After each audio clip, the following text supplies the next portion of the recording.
Richard opened the envelope with one finger. Not carefully, not yet. He still had that little smile on his face, the one he used when he thought the room belonged to him. The conference table was full of coffee cups, legal pads, phones face down.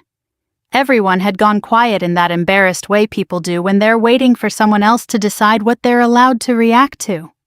He pulled out the first page. I watched his eyes move. Top left corner first, then the date, then the invoice number. His smile stopped before his mouth did. "What is this?" he said. No one answered. I was standing near the door with my hand still on the back of a chair. I could feel the cheap seam inside my sleeve rubbing against my wrist. I had meant to let go of the chair, but I didn't. Richard looked up at me. "Donna." He said my name like a warning. I said you should keep reading. Behind him, Elise shifted in her seat. Just a little. Her knees were pressed together, both hands wrapped around a paper cup she hadn't touched. Richard turned the second page. The room changed then. Not loudly. Nothing useful ever happens loudly. It changed in the way Mark from sales stopped tapping his pen. In the way Andrea from HR suddenly looked at the wall screen even though there was nothing on it but the company logo. In the way the woman sitting across from me lowered her eyes to the table and kept them there. Richard's face went pale in patches. "Where did you get this?" His voice was lower now. I didn't answer right away. Because 3 minutes earlier he had been laughing. Not a big laugh. Richard was too careful for that. But enough. Enough for the others to understand they could laugh too. It had started like every other Monday leadership meeting. Glass walls, bad coffee. A tray of pastries nobody wanted first because eating first made you look too comfortable. I had come in early and taken the chair closest to the side wall, not the head of the table. I always did that, close enough to answer questions, far enough not to look like I expected anything. My dress was navy. Old, yes. Not dirty, not sloppy, just old. I had steamed it that morning in my bathroom while the shower ran hot. The hem had started to lose its shape, but only if you looked. Richard looked. He always looked. Before we get started, he said, standing at the end of the table, "I want to acknowledge the work this team has done on the Stanton account." A few people nodded. I looked down at my notes. Stanton had almost walked twice. Their CFO hated surprises, and the hotel vendor had overbooked 2 suites during the retreat. I had spent a Friday night on the phone until after midnight getting them moved without making it look like a mistake. Richard hadn't been on that call. He continued, "We've had to think seriously about who can represent us at the next level." That was when I felt it. Not hope exactly. Something smaller, more cautious. For 14 years I had been careful not to look like I wanted too much. Wanting too much made people uncomfortable. Wanting too much made them remind you what you were. But I had applied. I had done the interview. I had brought my numbers, my client retention reports, the letters I had written for executives who never read them before signing. Richard glanced at me, then away. "We've decided to promote Elise into the senior client engagement role." There was a pause. Then clapping. Elise looked startled first, then pleased, then frightened by her own expression. She turned toward me quick, almost apologetic. I clapped too. I did. My hands made a small sound, dry, uneven. Richard waited until the room settled. "And Dana," he said, smiling in that soft way that never reached his eyes, "we want you to continue being the backbone here." Backbone. That word. People love calling you the backbone when they don't intend to give you a chair at the table. I nodded once. Richard leaned back against the screen cabinet. "You're reliable, no question. But this role requires a certain client-facing ease." I looked at him then. He didn't stop. "Clients want to feel comfortable." His eyes moved down to my dress. "Just for a second." "Long enough?" Someone let out a small laugh. I don't know who started it. Maybe Mark, maybe one of the junior account managers near the window. It spread because nobody wanted to be the one person not laughing. Richard lifted one hand, pretending to soften it. "That's not a criticism, it's just reality."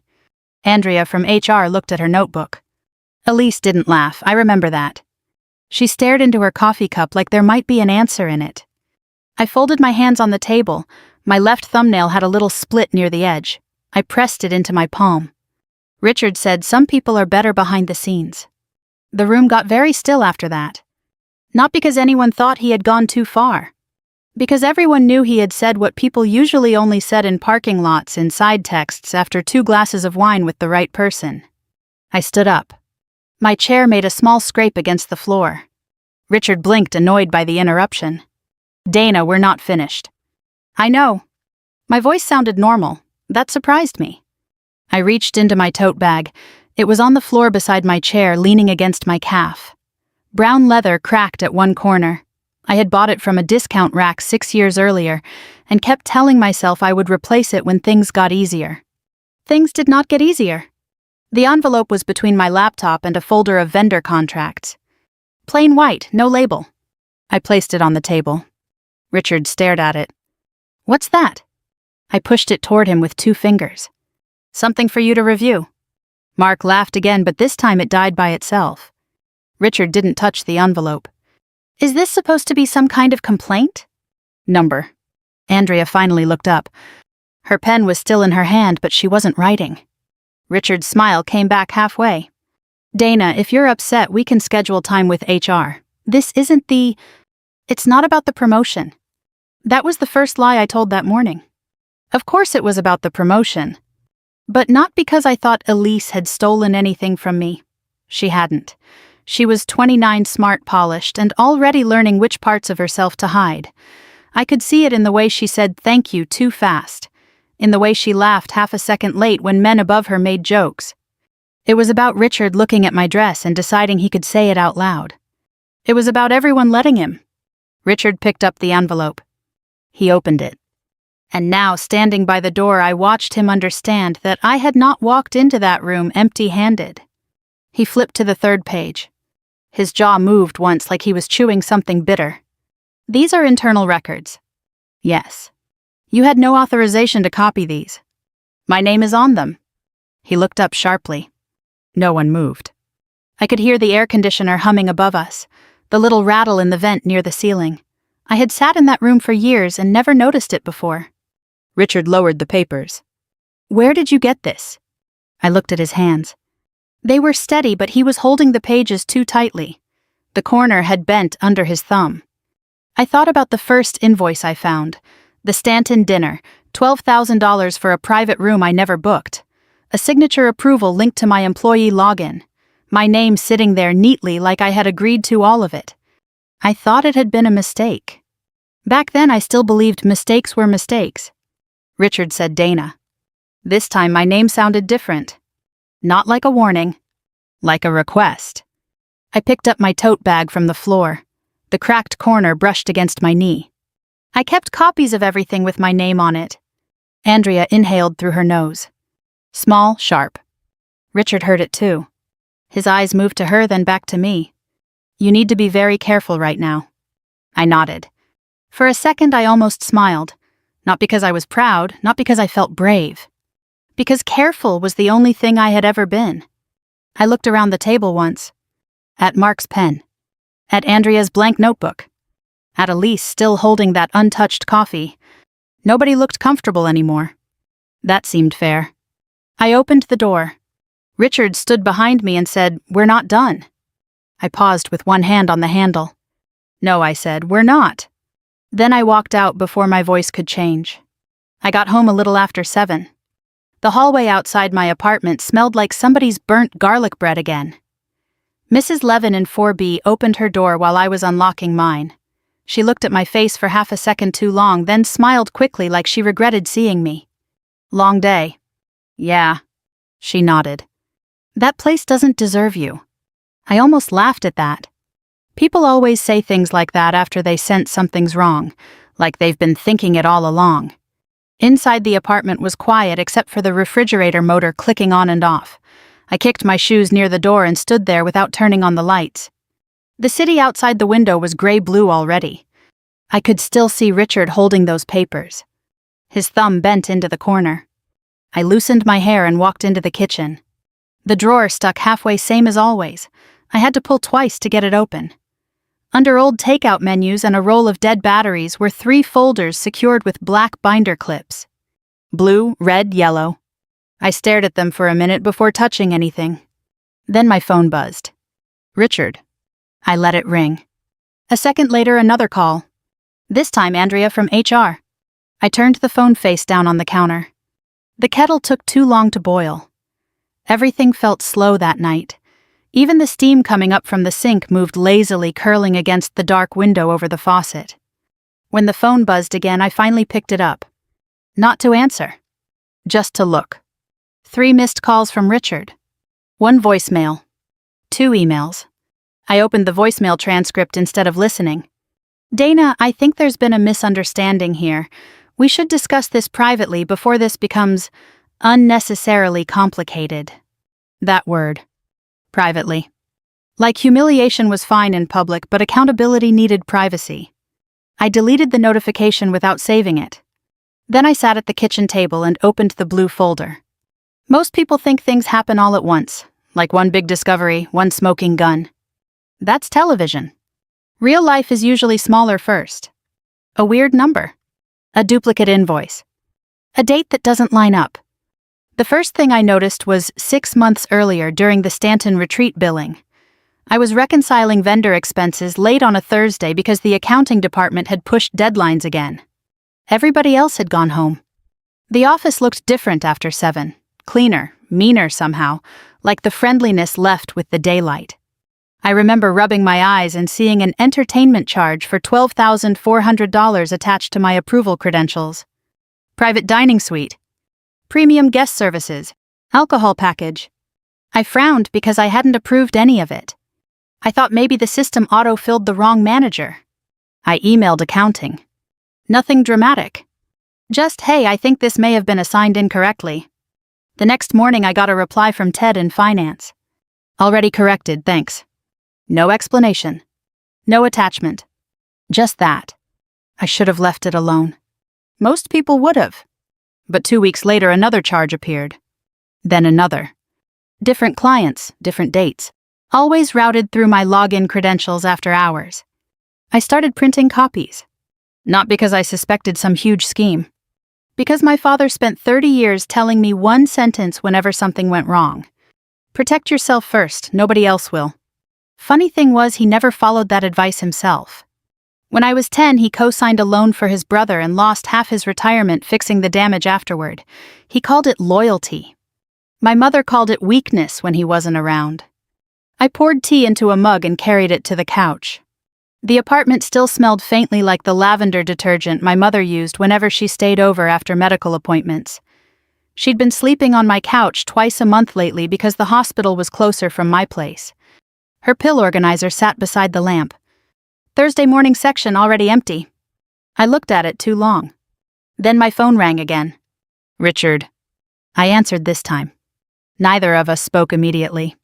I could hear office noise behind him, a copier maybe, someone laughing far away. He lowered his voice. Where are you? At home. You should come back in. No. Another pause. Dana, this doesn't need to become something damaging. For who? He exhaled slowly through his nose. I understand you're upset. There it is again.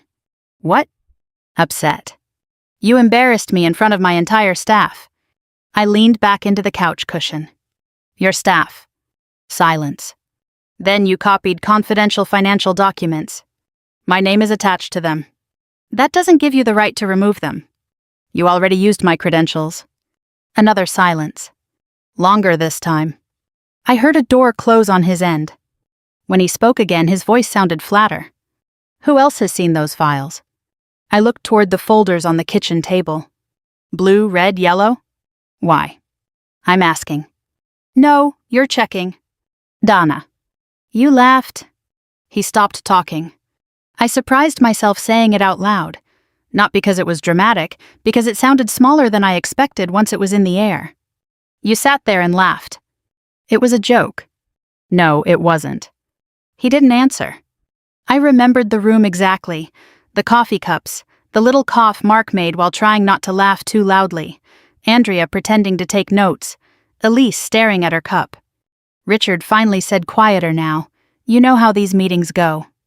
I closed my eyes for a second. That was the closest thing to honesty I'd ever heard from him. You know how these meetings go. Meaning someone gets positioned higher, someone lower, and everybody learns where to stand. I need those documents returned, he said. No. You're making this worse. For me. For everyone. There it was. Not truth. Management. Always management. I stood up and walked to the kitchen sink while he talked. My reflection in the dark window looked tired. Older than 41. My mascara had smudged slightly beneath one eye. I wiped it off with my thumb. Richard said, "You've been with this company a long time." 14 years. We've taken care of you. I actually laughed then. Small, just air through my nose. Taken care of me. I thought about all the nights ordering client gifts at midnight because executives forgot birthdays. The weekends answering panicked texts from men who made 3 times my salary. The holiday party where Richard introduced me to a client as our miracle worker behind the curtain. Behind the curtain. Always behind something. You know what your problem is, Richard said suddenly. I waited. You take everything personally. I looked down at my tea sitting untouched on the counter. Cold already. My name is on fraudulent approvals. You don't understand the full context. Then explain it. He didn't. Instead, he said, there are ways companies handle expenses that you're not senior enough to. I pulled the phone away from my ear for a second and stared at it. Not senior enough. After 14 years. When I brought it back, he was still talking. Client retention requires flexibility sometimes. Did you authorize charges under my credentials? Another pause. A dangerous one. When he answered, his voice had changed again, softer now, careful. You need to think very seriously before accusing people of misconduct. People, not himself. I leaned against the counter and looked at the folders again. Blue was Stanton. Red was executive entertainment reimbursements. Yellow was vendor adjustments tied to off-book client perks. I hadn't even shown him everything. Not yet. I didn't accuse anyone, I said. Donna. I just kept copies. Neither of us spoke after that. The refrigerator motor clicked off behind me. Somewhere outside, a siren passed 3 streets away. Richard finally cleared his throat. HR will probably contact you tomorrow. Okay. And Dana. I waited. I strongly recommend you don't discuss this with anyone else. I thought about Elise. About the way her fingers wrapped around that paper cup like she needed something to hold on to. About Andrea refusing to look at me. About Mark laughing because Richard laughed first. Then I remembered something else. 3 months earlier. Late evening. Ted from finance standing beside my desk putting on his coat. He had looked around before speaking. Not nervous exactly. Just tired. He said quietly, if I were you, I'd start saving copies of anything attached to your login. I looked up from my monitor. What does that mean? Ted adjusted his sleeve. You're reliable, he said. Then he gave this strange little smile. The kind people give when they already know you're in trouble. That makes you useful. Back in my kitchen, I realized my hand was gripping the phone too tightly. Richard was still waiting on the line. Donna. I loosened my fingers slowly. Then I said goodnight, Richard, and hung up before he could answer. Elise caught up to me in the parking garage 3 days later. I heard her heels first. Quick little clicks against concrete. Donna. I kept walking until I reached my car. The garage smelled like wet cement and gasoline. My Corolla was parked beside a black Audi that probably cost more than my yearly rent. Elise stopped a few feet away from me. I wasn't sure you'd answer my texts. I unlocked the car but didn't get in. It's been busy. She nodded too fast. Right. The fluorescent light above us flickered once.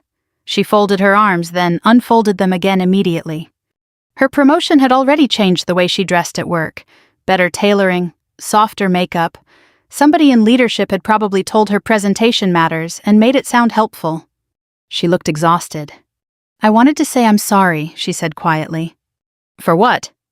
Her mouth tightened. You know. I looked at her for a second. No, say it. She glanced away toward the elevator doors. For laughing. You didn't. I almost did. That surprised me more than if she had actually laughed. Most people preferred cleaner versions of themselves afterward. I leaned against the side of my car. Elise said it happens so fast in those rooms. I didn't answer. She rubbed her thumb against the edge of her phone case. When Richard starts joking, everyone kind of follows him. She nodded once. The garage went quiet again. A car alarm chirped somewhere 2 levels down. Elise finally said he shouldn't have said that about your clothes. No. He talks like that sometimes. I know. No, I mean, she stopped herself, not always directly. I watched her carefully then. She noticed. Her shoulders pulled in slightly. You're figuring out what kind of place this is, I said. A humorless smile crossed her face. I figured it out my 2nd month. That landed harder than I expected. She looked down at her shoes before continuing. One of the senior partners told me I should wear my hair down for client dinners. I stayed quiet. He said women with softer faces make executives spend more. The words came out flat, practiced almost. Like she'd repeated them privately enough times they no longer shocked her. I asked, did you report it? She actually laughed at that. Short, sharp. To who? Fair enough. A pickup truck rolled slowly through the garage behind us. Both of us waited until it passed. Elise tucked hair behind her ear. I'm not saying Richard's a bad person. There it was. The sentence people use before describing something bad. He thinks this is normal, she said. That's the problem. I looked at her promotion folder sticking halfway out of her tote bag, gold lettering with the company logo. Senior Client Engagement Director. Not even printed correctly yet. Director was misspelled. I almost pointed it out. Instead, I asked, are you happy? She didn't answer immediately. Then I can't afford not to be. That one I understood. My mother's insurance had changed again 2 months earlier. Her medication co-pays doubled overnight. I had spent an entire Sunday afternoon comparing pharmacy prices while reheating leftover soup. Money makes people tolerate strange things quietly. Sometimes for years. Elise shifted her weight. HR's been asking questions. About me. About who you've talked to. I stared at her. She noticed and added quickly I didn't say anything. I'm not asking you to. I know. Another silence. Then she said something softer. Ted was right, you know. I felt my stomach tighten slightly. You talked to Ted. Before he left. She lowered her voice even though nobody was nearby. He said they route sensitive approvals through employees they think won't fight back. I looked at her face carefully. Young, tired, trying very hard to seem composed. And what kind of employee is that? Her eyes met mine finally. The loyal ones. I looked away first. Not her. Me. Because she was right. The company liked people who absorbed pressure without making noise. People who fixed problems, quietly stayed late without complaint, remembered birthdays, handled difficult clients, took notes nobody read. People like me. Elise took a breath. Richard's scared. That got my attention. Why? He's been in closed-door meetings all week. Andrea cried in the bathroom yesterday. Andrea. Elise nodded. She thought nobody heard her. That sounded believable. Andrea wasn't cruel, just careful. HR people survive by becoming furniture, present but neutral. Or pretending to be. I opened my car door halfway. Elise spoke again before I could get inside. There's something else. I waited. He asked if you've made copies. I smiled a little. Not because it was funny. Because of course he did. And what did you say? I said I didn't know. She hesitated. Then have you? I looked at her for a long moment. The fluorescent light buzzed overhead. Her promotion folder slipped slightly farther from her bag. She still hadn't fixed the spelling. Finally, I said, why are you asking? Her eyes dropped immediately. That's what I thought. I got into the car then. Elise stepped back. Before I shut the door, she said quietly, Dana. I looked at her through the open window. I really am sorry. This time I believed her. Not because she sounded sincere. Because she sounded ashamed. There's a difference. I drove home through downtown traffic with the radio off. At a red light near Wabash, I caught myself adjusting the collar of my coat in the mirror. Richard had done that to me. made me aware of every wrinkle, every cheap seam, every way I occupied space. I dropped my hand immediately. At home, my mother was already there. She sat on the couch, wrapped in one of my old cardigans, watching a crime show with the volume too loud. "You look pale," she said without looking away from the TV. "Thanks. You eat today?" "A granola bar." "Mm-hmm." That sound mothers make when they disapprove but are too tired to fight about it. I hung my coat over the kitchen chair. My mother muted the television finally. "How bad is it?" I paused. "Then what makes you think something happened?" She looked at me over her glasses. "You ironed your blouse on a Thursday." I sat down across from her. For a second, neither of us spoke. Then she asked quietly, "Did they finally do something stupid?" I almost smiled. Finally. Like she'd been waiting for it. I rubbed my thumb against the edge of the table. "Do you remember Dad saying some people only respect you when they need something?" She snorted softly. "Your father said that after every failed business deal." "He wasn't wrong." "No," she said, "he just noticed too late." The apartment stayed quiet after that.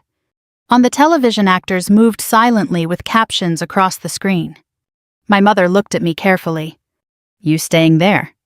I thought about Richard's face when he opened the envelope. About Andrea crying in a bathroom stall. About Elise asking whether I made copies. About 14 years of staying useful enough to matter but invisible enough to ignore. Then I said the truth out loud for the first time. I don't think they ever thought I'd protect myself. My mother studied me for a moment. Then she reached over and straightened the cuff of my sleeve gently. The seam was starting to come apart again. The attorney's office was above a dental clinic in Oak Park. Second floor, beige carpet, a fake plant near the reception desk with dust on the leaves thick enough to write in. I almost left twice before my name was called. Not because I thought meeting a lawyer was dramatic, mostly because sitting there made everything feel real in a way spreadsheets hadn't. The receptionist handed me a clipboard without looking up. "Fill out the intake form, please." I sat beside a window facing the parking lot. Rain streaked softly against the glass. A man in blue scrubs crossed below carrying coffee in a cardboard tray. Name, address, employer. Under reason for consultation, I wrote potential liability concerns regarding financial approvals. Then stared at the sentence until the ink looked strange. The attorney's name was Michael Stern. Mid-50s, maybe. Gray tie loosened slightly, reading glasses hanging from one hand. He shook my hand once and closed the office door carefully behind me. Not dramatically. Just thoroughly. "You were referred by Daniel Mercer." "My ex-husband." Michael nodded. Daniel mentioned that. There was no judgment in his voice. That helped. His office smelled faintly like paper and old coffee. Legal folders stacked neatly along one wall. Not expensive, not polished, real. He gestured toward the chair across from his desk. "Tell me what's going on." I opened my tote bag slowly. The yellow folder came out first. Then red. Then blue. Michael watched without interrupting. Most people interrupt too early when they're uncomfortable. I appreciated that he didn't. "These are copies," he asked. "Yes." "You removed them from company systems." I printed records connected to my employee credentials. "Did anyone authorize that?" "No." He nodded once. Still calm. "Okay." That okay mattered more than reassurance would have. I slid the Stanton invoices toward him first. He adjusted his glasses and started reading. Silence filled the room gradually, not awkward, concentrated. I watched his eyes move line by line. Every so often he circled something with his finger without touching the paper fully. After a while he asked, "Did you personally approve these expenses?" Number. "Did you ever share your login?" Number. "Does anyone else have administrative access?" "I don't know." "Who benefits from the charges?" I hesitated. "Executives, clients, entertainment accounts." Michael leaned back slightly. "And why do you think your credentials were used?" I almost answered immediately, then stopped. Because the honest answer sounded pathetic once spoken aloud. "Because I'm reliable," I said finally. His expression changed a little. "Not pity." "Recognition." "That's usually part of it," he said. I looked down at my hands. The nail on my thumb was chipped again. Michael continued reading. He was quiet for so long I started hearing little things. The hum of overhead lights, a printer somewhere outside the office, rain tapping softly against the window. Then he asked, "Has anyone confronted you yet?" My boss. What did he say? That I was upset. Michael made a sound through his nose, not quite a laugh. Anything else? He asked who had seen the documents. Michael nodded slowly. That's predictable. I folded my arms tighter. I'm not trying to sue anyone. I didn't say you were. I stopped. The words felt stupid suddenly. I just wanted them not to use my name. That was the whole thing. Not revenge, not exposure. I wanted my name back. Michael rested both elbows lightly on the desk. Dana, I need you to listen carefully. Something in his tone made me straighten slightly. If financial approvals were knowingly routed through your credentials without authorization, your employer may have exposed you to legal liability. The room went very still after that. Not emotionally. Physically. Like my body stopped moving before my mind caught up. I stared at him. What does that mean exactly? It means if these expenses are investigated externally, your name appears attached to them. But I didn't approve them. I understand that. The issue is whether you can demonstrate that clearly. I swallowed once. My mouth had gone dry. Michael kept his voice even. Companies sometimes rely on employees they view as low risk. Low risk. People unlikely to challenge authority, people trusted internally, people without significant organizational power. I looked out the window. Rainwater sliding down glass in uneven lines. The parking lot below blurred slightly. Michael said gently, "How long have you worked there?" 14 years. And during that time, how often have you formally objected to leadership decisions? I almost answered. Then realized I couldn't think of a single example. Not one. I fixed problems, quietly, constantly. That had been my value. Michael removed his glasses. I'm going to ask something uncomfortable. I nodded slowly. Did you ever personally benefit from any of these arrangements? I opened my mouth. Closed it again. Because technically, once. Only once. Last December. A client retreat in Napa. Richard insisted I stay on site because the scheduling crisis had become too difficult remotely. The resort upgraded my room after an executive cancellation, spa access included. I remembered standing alone in that oversized bathroom staring at marble countertops that probably cost more than my car. At the time I thought maybe after all these years they're finally valuing me properly. Now I wondered whether they had simply billed it somewhere under my name afterward. Michael watched me carefully. There was one trip I admitted quietly. Did you authorize it? No. But you accepted the benefit? Yes. He nodded once. Okay. No judgment again. Somehow that made me feel worse. I rubbed both palms against my knees. I sound guilty. You sound like an employee inside a system that normalized questionable behavior gradually. I looked at him sharply. You make that sound common. It is common. That settled heavily. Not because it excused anything. Because it meant none of this was personal enough to be unique. Michael organized the folders into a neat stack. Here's my advice for now. I listened. Do not alter anything. I won't. Do not discuss specifics with coworkers. Okay. And do not surrender original copies without representation. I stared at him. Representation. You need to protect yourself. There it was again. Protect yourself. My father's voice, Ted's warning. Now this stranger in a gray tie saying the exact same thing. Funny how advice only becomes clear after damage starts. Michael slid a business card across the desk. If your company escalates this internally, call me before responding in writing. I picked up the card carefully. My fingers were colder than before. Do you think they know how serious this is? Michael gave a small shrug. Your boss probably does now. I thought about Richard standing at the conference table with those papers in his hand. His face changing. Not embarrassed. Afraid. The realization moved slowly through me. Not satisfaction. Something sadder than that. Because fear meant he understood exactly what he'd been doing all along. When the meeting ended, I sat in my car outside for nearly 20 minutes. Rain hit the windshield softly. I still had my employee badge hanging around my neck. Blue lanyard, company logo faded near the clip. I stared at it. 14 years. Birthdays planned, clients managed, weekends sacrificed, emergencies solved before executives even knew they existed. Backbone. Reliable. Behind the scenes. I pulled the badge over my head slowly. The plastic edge caught briefly in my hair. Then I dropped it onto the passenger seat. It landed face down. My phone buzzed almost immediately. Richard. I watched his name appear on the screen until the vibration stopped. Then another message came through.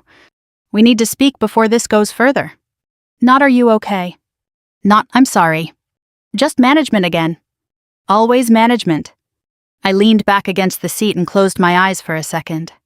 And for the first time since that meeting, I understood something clearly enough to stop arguing with it.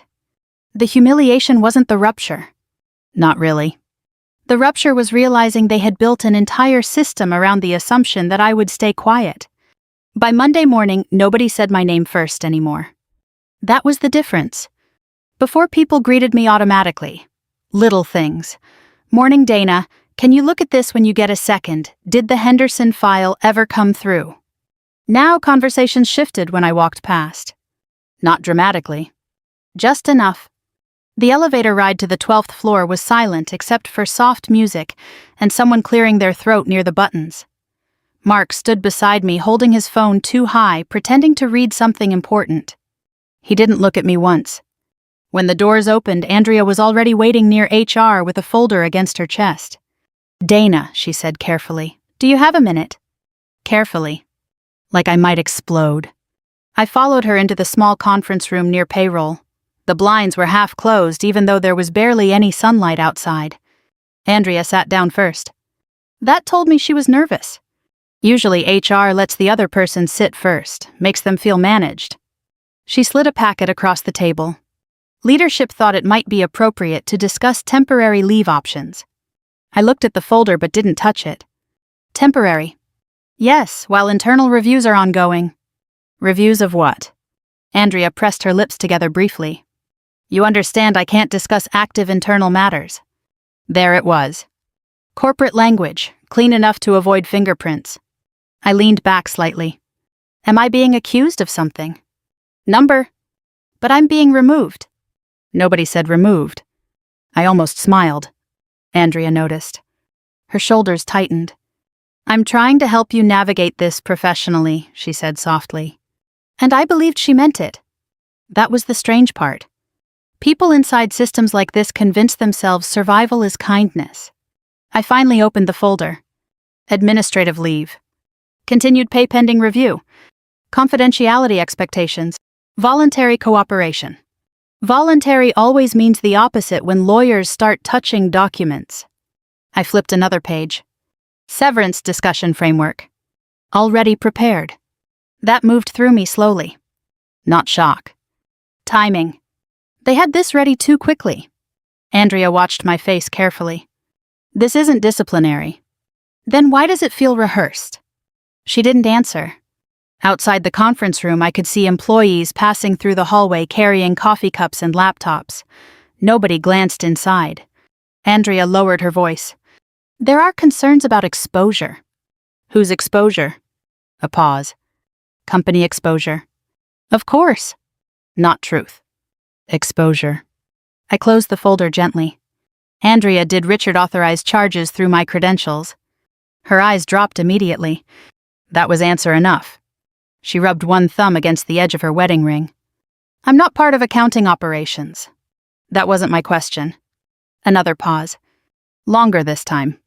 Then you need to think carefully about how adversarial you want this to become. Adversarial. Interesting word. Not incorrect, just revealing.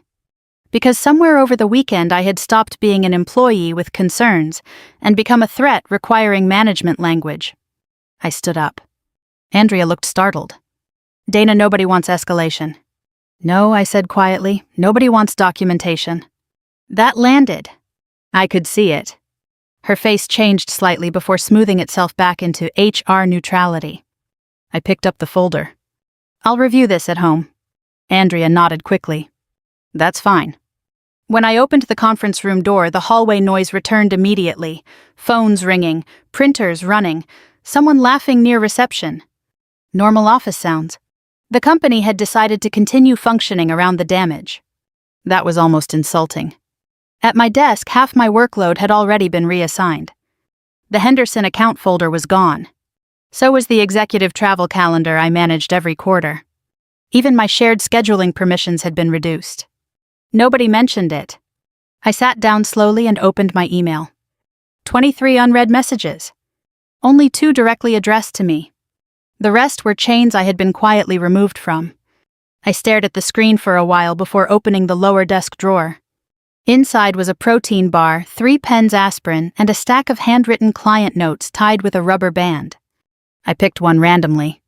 Thank you for saving the dinner disaster. Richard speaks very highly of you. No signature from Richard anywhere.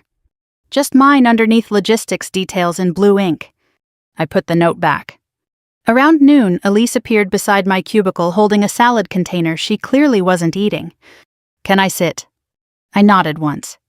She lowered herself carefully into the guest chair. Too carefully. Like proximity itself had become risky. They pulled me into a meeting this morning, she said quietly. With Richard. And legal.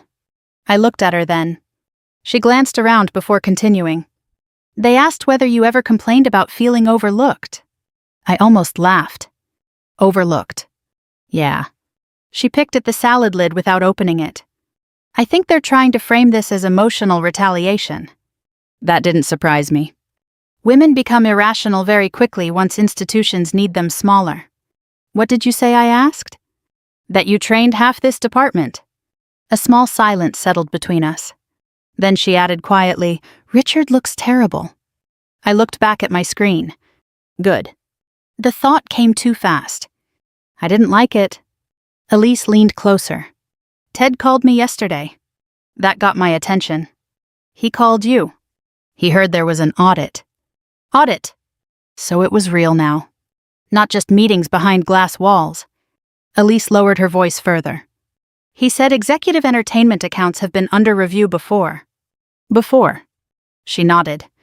But they always cleaned it up internally.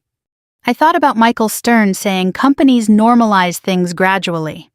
Not evil masterminds, just years of small compromises stacked neatly until nobody remembered where the line used to be. My phone buzzed. Unknown number. I answered quietly. Dana Mercer. Ms. Mercer, this is Alan Brooks from Stanton Group. I straightened slightly. One of our largest clients. I hope I'm not catching you at a bad time, he said. No. I was actually trying to reach Richard earlier. His tone shifted slightly after that. Careful now. But someone mentioned you may not be handling the account anymore. I looked across the office. Richard's corner office blinds were closed. That's correct. A pause. Then Alan said something unexpected. Well, that's concerning. I didn't answer. He continued carefully. You were usually the person who fixed things. Usually.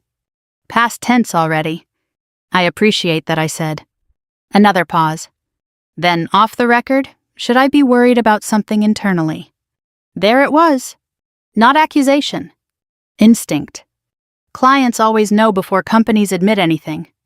I chose my words slowly. I think you should review any expense approvals attached to executive hospitality billing from the last 18 months. Silence. Not long. Just enough. Alan spoke carefully after that. Understood. Then he hung up. Elise stared at me. Who was that?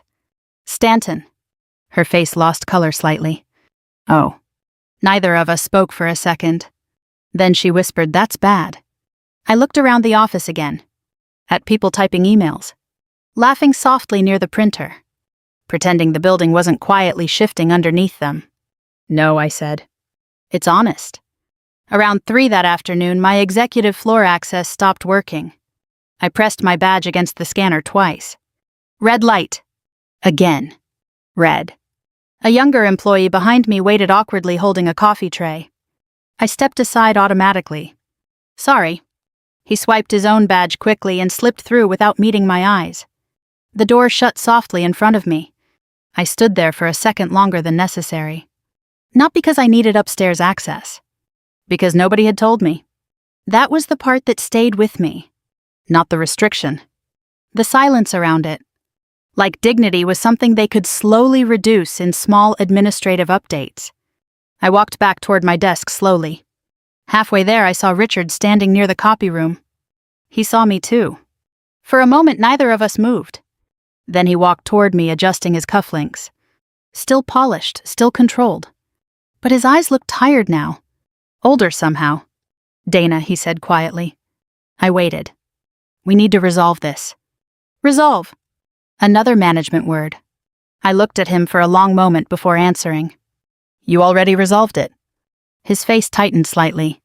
Then I walked past him before he could decide which version of himself to use next. Richard resigned on a Thursday afternoon. No announcement at first. Just a calendar notification canceling the regional leadership meeting 15 minutes before it was supposed to start. Then the blinds in his office stayed closed all day. By 3 o'clock, 2 men from corporate compliance were walking in and out carrying banker boxes. Nobody said anything directly, but people kept finding reasons to pass the hallway near his office. Coffee runs, printer problems, questions that suddenly couldn't wait.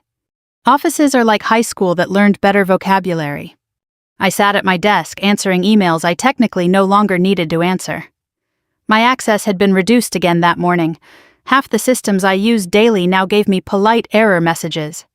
"You no longer have permission to view this content." Even the wording irritated me. As if permission had ever been the real issue. Around 4, Elise appeared beside my cubicle holding 2 coffees. "I guessed your order," she said. "You guessed correctly." She handed me the cup carefully, then sat down. People were watching us. Not openly. That was the thing about offices. Everybody learns how to stare indirectly. Elise kept her voice low.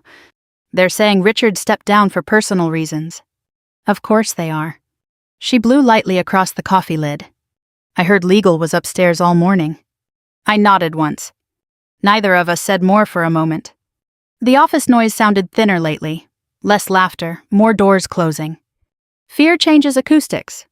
Elise glanced toward Richard's office. "He hasn't come out once. He will." "How do you know?" I took a sip of coffee before answering. Men like Richard always want the final version of themselves to look controlled. She thought about that, then nodded slowly. A few desks away, Mark was talking too loudly about baseball to someone clearly not listening. Andrea walked past carrying folders against her chest again, moving fast enough to avoid conversation. Nobody looked stable anymore. That part surprised me most. I had spent years assuming people at the top felt secure, certain. Turns out most authority is just practiced posture. At 4:17, Richard finally emerged. The office noticed instantly without appearing to. Conversations thinned. Keyboards slowed. He walked toward the elevators carrying a leather bag I'd never seen before. No jacket. Tie loosened slightly. He looked older than he had 2 weeks earlier. Not destroyed. Just exposed. Halfway down the hallway, he stopped beside my desk. Elise straightened immediately. Richard looked at her. "Could I have a minute with Dana?" Elise hesitated. Tiny pause. Then sure. She stood and walked away without looking at either of us. Richard stayed standing. I stayed seated. That mattered. For years I would have stood automatically. He rested one hand lightly on the cubicle wall. "We're finalizing transition arrangements. Transition arrangements. Not investigation, not resignation." Always softer words. I waited. Richard glanced around the office once before lowering his voice. "You'll be receiving formal protection from liability." Protection. Interesting choice. In exchange for cooperation, he added, "There it is." His jaw tightened slightly. "You think this is easy for me?" I looked at him for a second. Really looked. The dark circles under his eyes. The wrinkle near his collar he hadn't noticed. The way his right hand kept flexing once every few seconds. Then I said the truth. "I don't think you've had an easy week." He almost smiled at that. "Almost." "You always were smart," he said quietly. I actually laughed a little. Not kindly. "No," I said, "I was useful." That landed harder than I expected. Richard looked away first. Toward the windows. Chicago looked gray beyond the glass, rain threatening again. After a moment, he said, "You have no idea the pressure attached to keeping clients." I believed him. That was the uncomfortable part. I believed every late-night phone call, every revenue panic, every executive above him demanding numbers while pretending ethics were flexible details. I just didn't care anymore. Richard rubbed a hand across his mouth tiredly. Do you know how many jobs disappear if accounts like Stanton walk? I leaned back slightly in my chair. Do you know how many times my credentials were used without permission? Silence. A real one this time. Not strategic. He looked down briefly. Then you were never supposed to carry risk. The honesty of it almost stunned me. Not because it was kind. Because it was accidental. I stared at him. Richard realized what he'd admitted about half a second too late. He straightened immediately. What I mean is, I know what you meant. He stopped talking. For the first time since I'd known him, he looked unsure which sentence would help him most. That must have been frightening. Richard lowered his voice again. You have to understand how these systems evolve. Systems, not decisions. Things just evolve. Like mold. Like rot. I thought about all the women who had quietly disappeared from the company over the years. One transferred after reporting inappropriate comments from a client. Another suddenly became difficult to manage. One older coordinator simply stopped getting invited to leadership dinners until she resigned 6 months later. At the time, I told myself those situations were different. Now I understood they were all the same story wearing different clothes. Richard cleared his throat. There are people above me involved in expense approvals. I know. His eyes flicked toward mine sharply. That frightened him too. How much did I know? How much had I copied? The answer was more than he wanted. But not enough to destroy anyone completely. Real life rarely gives people that kind of ending. A notification popped onto my screen then. HR settlement review meeting scheduled, Friday 10 a.m. Richard saw it appear. His face tightened slightly. So that's happening. Yes. Another silence settled. Then, unexpectedly, he said, You were one of the best employees I ever had. Employee? Not person. Not colleague. I looked at him calmly. And you still thought I'd stay quiet? He didn't answer. Because he had. Of course he had. The dependable ones always stay quiet longest. Companies build entire cultures around that assumption. Richard adjusted his bag strap. I never intended to humiliate you in that meeting. I believed that too. That was the ugliest part. He genuinely thought it was normal. A joke, a room management tactic, a reminder of hierarchy disguised as honesty. I looked at him for a long second. Then asked softly, Would you have said that to a man in an old suit? His expression changed immediately. Not outrage. Recognition. There it was. Finally. Not enough to fix anything, not enough to redeem him. But enough to make him uncomfortable in his own skin for a second. He looked away toward the elevators. I should go. I nodded once. Richard hesitated. Then I hope things work out for you. There are sentences people say because they don't know how to apologize. That was one of them. I watched him walk toward the elevators carrying that unfamiliar leather bag. Nobody stopped him. Nobody thanked him. The elevator doors opened immediately like the building itself was ready for him to leave.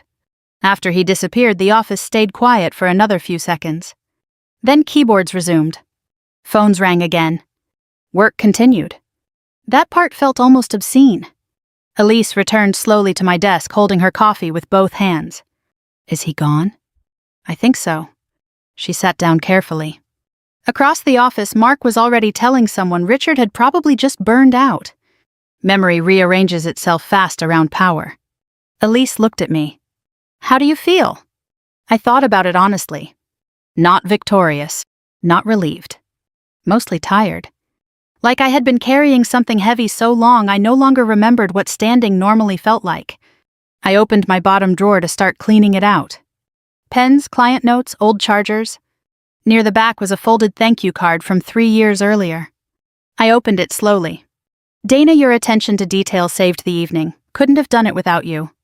underneath Richard's signature alone. No mention of me publicly, of course not. I folded the card carefully and slipped it into my bag instead of throwing it away. Elise watched me. You keeping that? Yeah. Why? I looked around the office one last time. At the glass walls. The polished conference rooms. The people pretending not to listen. Then I said quietly, because I want to remember exactly who I used to be in this place. The nonprofit office was above a bookstore in Evanston. 3 rooms, old carpet, a receptionist desk with chipped corners somebody kept trying to repaint. The coffee tasted terrible. Nobody cared. That was new for me. On my second week there, I spilled half a cup across a stack of intake forms and apologized 3 times before anyone reacted. My supervisor just handed me paper towels. It happens, she said. Then she kept talking about grant deadlines. No performance lesson hidden underneath it, no reminder to be sharper, no look that quietly measured whether mistakes made me less promotable. Just it happens. I didn't realize how tense I'd been for years until people stopped treating tension like leadership. Outside November, rain tapped softly against the windows. Someone downstairs in the bookstore was dragging boxes across the floor. The sound carried faintly through the vents. I sat at my desk entering donor records while an old space heater clicked beside my chair. The salary was lower than before. Noticeably lower. I still checked grocery prices too carefully. Still waited an extra week before replacing my winter boots, even though the soles had started separating near the heel. But at 5:30 people actually left work. That part still confused me a little. One evening my supervisor leaned into my office doorway while putting on her coat. You coming? I looked up from my screen automatically. I just need another hour. She frowned. Why? The question caught me off guard. At my old company, staying late was moral theater. Visibility mattered more than efficiency. People left jackets on chairs to look dedicated while drinking with executives downstairs. Here, nobody performed exhaustion. I'm behind on donor reports, I said. She glanced at the spreadsheet. You're ahead by 2 weeks. Oh. She smiled slightly. Go home, Dana. I shut my laptop slowly after she left. The office emptied quietly around me. No dramatic silence, just chairs rolling back, soft good nights, elevator doors opening and closing downstairs. Simple things. I was still learning how to trust them. A few days later, Elise came to meet me for coffee after work. Not downtown. Not somewhere polished with marble counters and $12 cocktails pretending to be networking opportunities. Just a small cafe near the train station with scratched wooden tables and fogged-up windows. She spotted me first and lifted one hand awkwardly. I noticed she looked different immediately. Less careful. Her hair was shorter now. I quit, she said after we sat down. No build-up. I stared at her over my coffee cup. When? Last week? I leaned back slightly. Richard leaving changed things. She gave a tired laugh. Number Richard leaving showed me things. Fair. A waitress passed carrying plates of soup. Someone near the counter was arguing softly about parking validation. Normal life kept happening around us. That helped somehow. Elise stirred sugar into her coffee even though she never used sugar before. I remembered because I used to order catering for her during client meetings. Funny what you retain after years of managing people professionally. They offered me your old role officially, she said. And I heard myself saying yes. She smiled without humor. Then I went home and cried in my bathroom for 20 minutes. I looked out the window for a second. Rain streaked softly down the glass. What did you tell them? That I didn't think I was the right fit. You were? She shook her head immediately. No, I was the right type. That sat quietly between us. Type. Pretty enough, polished enough, young enough, flexible enough. The company knew exactly how to reward women while keeping them replaceable. Elise looked down at her hands. I keep thinking about that meeting. The promotion. She nodded. The way everybody laughed. I rubbed my thumb against the warm paper cup. No one wants to be isolated in rooms like that. I know. She swallowed once. But I hated myself afterward. I didn't answer immediately. Because shame is strange. People think it arrives during bad moments. Usually it arrives later, in kitchens, in showers, in traffic. When there's finally enough quiet to hear yourself clearly. Elise looked up at me carefully. Do you hate me? Number. You should've. I shook my head once. You were surviving. Her eyes filled slightly then, though she kept smiling. That was the worst kind of crying sometimes, the kind people try to behave through. The waitress came by asking if we needed refills. Elise thanked her too brightly. After the waitress walked away, she laughed softly at herself and wiped beneath one eye quickly. I don't even know why I'm emotional. Yes, you do. She smiled again. Smaller this time. Outside headlights slid across the wet street. I thought about how different she looked from the woman gripping that untouched coffee cup in the conference room weeks earlier. Still anxious. Still uncertain. But less arranged somehow. Less edited. You know what scared me most? She asked quietly. What? That nobody thought what Richard said was unusual. I nodded slowly. Because that had been the real rupture for me too. Not the insult itself. The comfort around it. The years of little comments everyone translated into professionalism because admitting otherwise would require action. Elise looked at me. What are you going to do now? I almost said I don't know. But that wasn't true anymore. I knew exactly what I was going to do. Smaller things. Real things. Work, pay bills, visit my mother, sleep properly, stop apologizing every time I occupied space inconveniently. Nothing cinematic. Just mine. A week later, my mother came over for dinner carrying grocery bags she shouldn't have been lifting herself. You bought the expensive pasta, I said. It was on sale. It's never on sale. She ignored that and started unpacking tomatoes onto the counter. I watched her quietly for a second. You seem less tired lately, she said casually. Like she was commenting on weather. I rinsed dishes in the sink. Do I? Mm-hmm. She sliced tomatoes carefully. Your face looks different. I almost asked what that meant. Instead, I dried my hands on a towel and changed the subject. After dinner, I walked her downstairs slowly because her knees were bothering her again. At the curb, she squeezed my hand once before getting into the car. Donna. Yeah. Don't go becoming invisible again. Then she shut the door before I could answer. I stood there watching taillights disappear into traffic. Cold air moved through the street softly. Somewhere nearby, music drifted from an apartment window above us. When I got back upstairs, the new blazer I'd bought for work was hanging over the kitchen chair. Dark gray. Simple. More expensive than I usually allowed myself. The price tag was still attached near the sleeve. I touched it lightly, then sat down beside it without removing it yet. Funny. For years I thought dignity would feel loud once I found it. But it didn't. It felt quiet. Like leaving work on time. Like not checking your email before bed. Like sitting in a room without trying to earn permission to stay there. If you're listening to this and you've spent years confusing usefulness with worth, I hope you learn the difference sooner than I did. The end.